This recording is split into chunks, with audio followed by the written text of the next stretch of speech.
வணக்கம். நெருப்பு தமிழன். களத்தில் இறங்கிய மருத்துவர் ராமதாஸ்.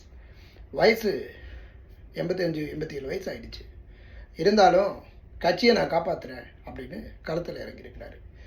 திமுகவோட எப்படியாவது ஒரு கூட்டணி வச்சு ஒரு 5 சீட்டு கிடைச்சினாலும் கடைசியாக காலமான காலத்தில் ஒரு 5 எம்எல்ஏ அப்படியாவது பார்த்துக்கிடலாம்.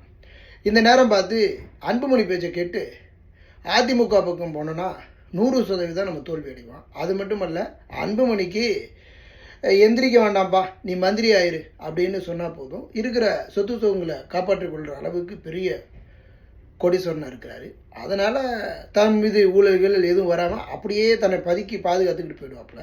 ஆனால் ஐயா, இந்த கட்சியை தமிழ்நாடு முழுவதும் பல போராட்டங்களை உருவாக்கி மரத்தை வெட்டி கல்லடித்து ஓடுற ட்ரெயின் பேருந்துன்னு எல்லாத்தையும் அட்டகாசமும் பண்ணி கட்சியை உருவாக்குனார். அதனால் மாவட்ட செயற்குழு கூட்டத்தை பொதுக்குழு கூட்டியிருக்கிறாரு.